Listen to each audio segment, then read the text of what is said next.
मस्ती में।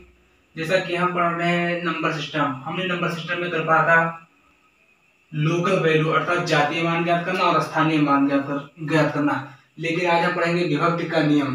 विभक्ति का नियम में पहले आता है दो से विभक्त होने वाली संख्या। दो से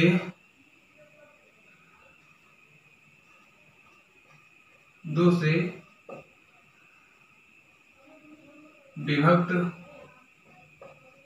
होने का नियम।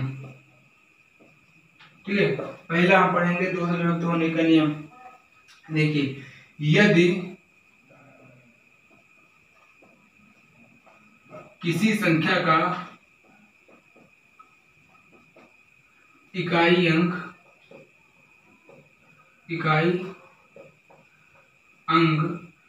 0, 2, 4, 6, 8 आता है तो उसे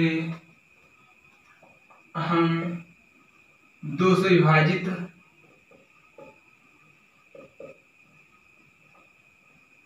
होने का नियम कहते हैं। होने का नियम कहते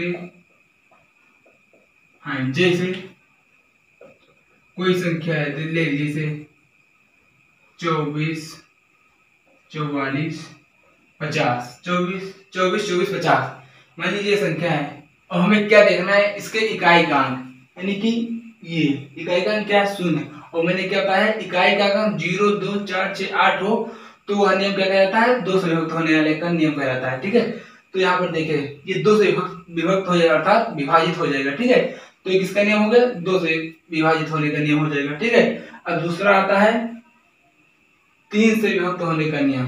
दूसरा आता है 3 से विभक्त होने का नियम। देखिए 3 से विभक्त होने का नियम क्या होता है, यदि दी गई संख्याओं का योगफल, यदि दी गई संख्याओं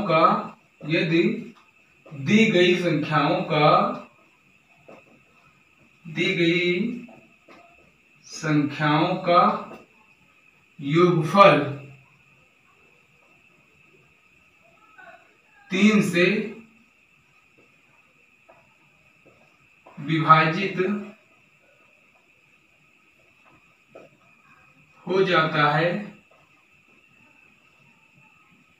तो उस संख्या को हम 3 से विभक्त होने का नियम कहेंगे। तो हम उस संख्या को 3 से विभक्त होने का नियम कहते हैं। जैसे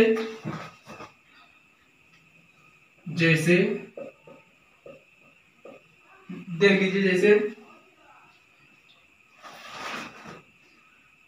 75, 684 क्या है, 75, 684। अब इसको क्या करेंगे, ऐड करेंगे। क्या कहा, यदि दी गई संख्याओं का योगफल 3 से विभाजित हो जाता है अर्थात 3 से कट जाता है तो उसे हम कहेंगे 3 से विभक्त होने का नियम। देखिए इसको ऐड करिए, जोड़िए 7 + 5 + 6 + 8 + 4 जोड़िए 4, 8, 12, 12, 6, 18, 18, 5, 23, 23, 7 कितना होता है, 30, जो कि 3 से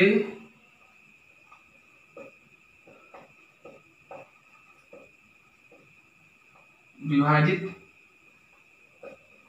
होता है। अर्थात यदि कोई संख्या दिया गया हुआ है तो उसका जो योगफल है वो 3 से अगर विभाजित हो जाता है तो उसी को हम कहेंगे 3 से विभक्त होने का नियम। आगे हम पढ़ेंगे 4 से विभक्त होने का नियम। अगला है 4 से विभक्त होने का नियम। 4 से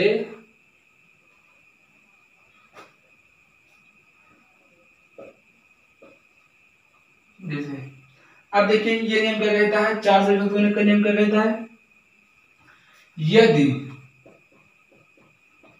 कोई दी गई संख्या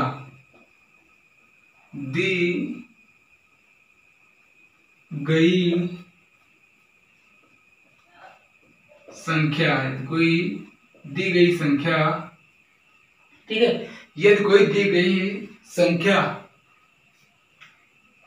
का दहाई व इकाई अंक 4 से पूर्णतया विभाजित हो जाता है तो हम उसको 4 से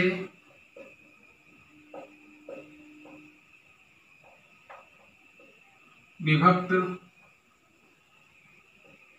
होने का नियम कहेंगे। ठीक है, यदि कोई दी गई संख्या का दहाई व इकाई अंक 4 से पूर्णतः विभाजित हो जाता है तो हम उस संख्या को 4 से विभक्त होने का नियम कहते हैं। जैसे देखिए, जैसे दिया हुआ है 27, 81, 32। अब देखिए मैंने कहा है अगर इसका इकाई व दहाई का अंक 4 से विभाजित हो जाता है तो उसे हम 4 से विभक्त होने का नियम कहते हैं। देखिए लास्ट में क्या है, इकाई और दहाई मिलाकर कितने हैं 32, और 32 4 से कटता है, 4 और 32, इसीलिए जो ये अंक दिया हुआ है ये 4 से विभक्त हो जाएगा। ठीक है, अब आगे अगला पढ़ेंगे हम 5 से विभक्त होने का नियम। 5 से विभक्त होने का नियम नेक्स्ट हम पढ़ेंगे 5 से विभक्त होने का नियम। अब ये देखिए क्या होता है, यदि किसी इकाई संख्या को, यदि दी गई संख्या में उसका इकाई अंक, यदि किसी दी गई संख्या में उसका इकाई अंक 0 या 5 होता है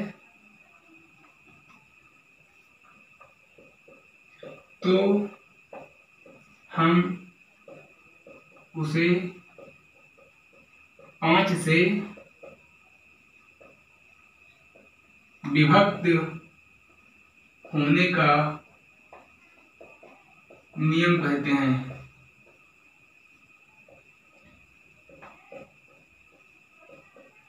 जैसे